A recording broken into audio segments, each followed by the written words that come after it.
Hello everyone, study with us में आपका एक बार फिर से स्वागत है। और आज इस वीडियो में जो हम डिस्कस करेंगे वो है राज्य और केंद्र शासित प्रदेश जो है इनमें अंतर क्या होता है। ठीक है, तो कई लोगों ने कमेंट किया था इसके ऊपर कि राज्य और केंद्र शासित प्रदेश जो है, हालांकि जब मैंने एक ट्रिक बनाई थी केंद्र शासित प्रदेश को याद रखने की, तब जो है कमेंट में क्वेश्चन पूछा गया था कि केंद्र और राज्यों में अंतर क्या है बेसिकली। तो आज की वीडियो में हम यही डिस्कस करेंगे। तो वीडियो पसंद आए तो लाइक जरूर करें और चैनल को सब्सक्राइब नहीं किया तो जरूर कर लें ताकि ऐसे इन्फॉर्मेटिव वीडियोस आपको मिलते रहें। तो चलिए शुरू करते हैं।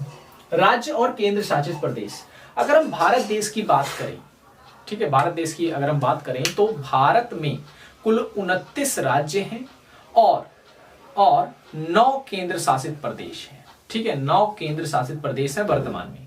आगे बढ़ सकते हैं, घट सकते हैं, लेकिन वर्तमान में आज मैं जब ये वीडियो बना रहा हूं तो इतने ही है। तो राज्य में और केंद्र शासित प्रदेश में अगर हम सरकार की बात करें, ठीक है, यहाँ पे मैंने पॉइंट्स लिख रखे हैं किस आधार पर जो है हम अंतर कर रहे हैं राज्य और केंद्र शासित प्रदेश में।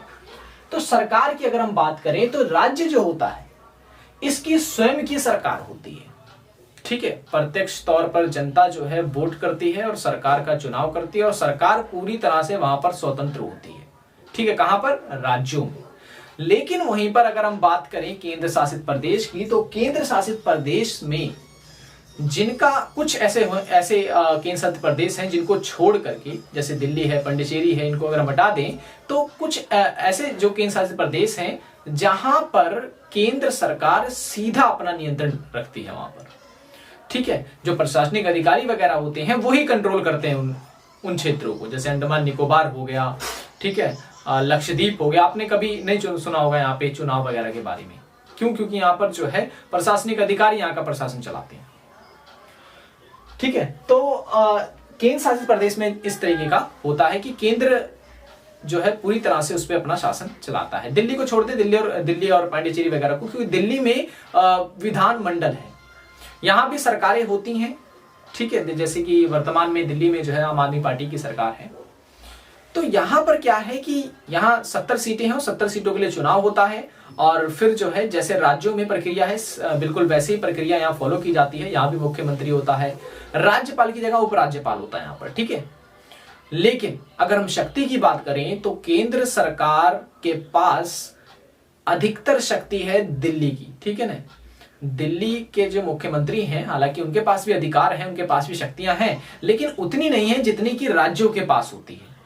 अधिकतर शक्ति फिर किसके पास है? तो वो है केंद्र सरकार के पास। क्यों? क्योंकि दिल्ली एक केंद्र शासित प्रदेश है। आपने न्यूज में हमेशा सुना होगा कि जो मुख्यमंत्री हैं दिल्ली के, अरविंद केजरीवाल, वो हमेशा मांग करते हैं कि दिल्ली को एक राज्य बना दिया जाए। क्यों बना दिया जाए? क्योंकि इसके पीछे का कारण यही है, ताकि दिल्ली के मुख्यमंत्री के पास अधिक जो है शक्ति आ जाए और वो निर्णयों को स्वतंत्र रूप से ले सके। ठीक है, प्रशासन जैसे कि मैंने बता दिया कि राज्य में तो मुख्यमंत्री चलाता है, लेकिन केंद्र शासित प्रदेश में नियुक्त जो राष्ट्रपति के जरिए जो व्यक्ति नियुक्त किए जाते हैं और प्रशासनिक अधिकारी जो होते हैं वो चलाते हैं, दिल्ली को छोड़कर। ठीक है, दिल्ली में तो मुख्यमंत्री चलाता ही चलाता है।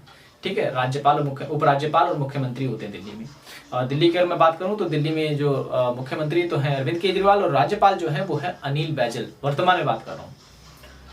संवैधानिक प्रमुख की अगर बात करें तो राज्य में जो संविधान का प्रमुख होता है वो होता है राज्यपाल। ठीक है, राज्यपाल होता है, जबकि केंद्र शासित प्रदेश की अगर हम बात करें तो वहां उपराज्यपाल होता है, लेफ्टिनेंट गवर्नर होता है वहां पर। ठीक है, यहां पर गवर्नर होता है, शक्तियां वही होती है, लेकिन राज्यपाल की जो पावर है वो राज्य तक सीमित होती है। ठीक है, पूरी संवैधानिक प्रमुख होता है वहां का, जैसे पूरे केंद्र में राष्ट्रपति होता है, वैसे ही राज्य में जो है राज्यपाल प्रमुख होता है। राजभवन दिया जाता है इन्हें बाकायदा राज्य में रहने के लिए। ठीक है, और केंद्र शासित प्रदेश में उपराज्यपाल होता है, इसके पास थोड़ी सी पावर ज्यादा होती है। क्यों? क्योंकि ये केंद्र शासित प्रदेश का उपराज्यपाल है और क्योंकि केंद्र ने ही इसे नियुक्त किया है। ठीक है, राज्यपाल की जो नियुक्ति होती है या उपराज्यपाल की जो नियुक्ति होती है वो राष्ट्रपति करता है। ठीक है, तो ये भी पॉइंट आपको याद रखना है। शक्ति के केंद्र की अगर मैं बात करूं तो राज्य होता है वहां पर केंद्र और राज्य दोनों के हाथ में पावर होती है। ठीक है, पावर की अगर मैं बात करूं, जैसे टैक्स की अगर ले लें आप, कई ऐसे टैक्स होते हैं जो केंद्र सरकार लगाती है और राज्य सरकार वसूलती है। कई ऐसे टैक्स हैं जो राज्य सरकार लगाती है और केंद्र सरकार वसूलती है। कई ऐसे टैक्स हैं जो दोनों लगाते हैं और दोनों वसूलते हैं। तो इसमें क्या है कि इसमें पावर जो है बटी रहती है।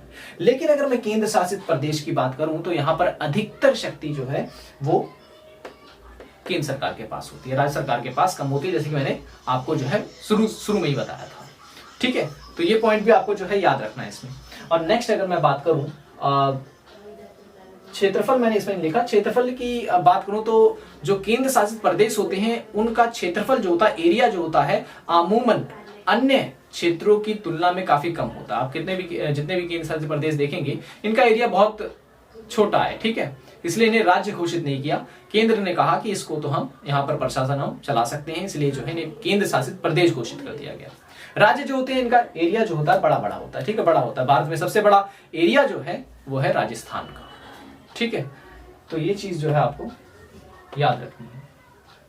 एक पॉइंट और, वित्तीय सहायता, ये भी कहीं ना कहीं इंपॉर्टेंट रोल प्ले करता है कि अगर कोई राज्य है और वो अपने राज्य में विकास कार्य के लिए किसी भी कंट्री से कहें या फिर किसी भी फॉरेन जो बैंक वगैरह होते हैं उनसे अगर पैसे लेना चाहता है या किसी प्रकार की सहायता लेना चाहता है तो वो स्वतंत्र होता है, वो सहायता ले सकता है बिना किसी से पूछे हुए, बिना किसी की स्वीकृति के। लेकिन अगर केंद्र शासित प्रदेश है, यहाँ का मुख्यमंत्री चाहता है कि वो किसी भी देश से पैसे ले या फिर किसी भी अंतर्राष्ट्रीय बैंक जो होते हैं उनसे पैसे ले, तो इसके लिए केंद्र शासित प्रदेश के जो मुख्यमंत्री हैं उनको केंद्र से पहले सलाह लेनी होगी। ठीक है, ऐसे बड़े निर्णय के लिए जो है केंद्र शासित प्रदेश में केंद्र की इजाजत चाहिए होती है। ठीक है, तो ये बेसिक अंतर होता है राज्य और केंद्र शासित प्रदेश में। ये आपको याद होना चाहिए क्योंकि अमूमन ये सबको पता रहता है कि भारत में इतने राज्य हैं, इतने केंद्र शासित प्रदेश हैं, लेकिन ये बहुत कम जानते हैं कि राज्य और केंद्र शासित प्रदेश में अंतर क्या होता है बेसिकली। ठीक है, तो आज की वीडियो में हमने इसी बात पे चर्चा की।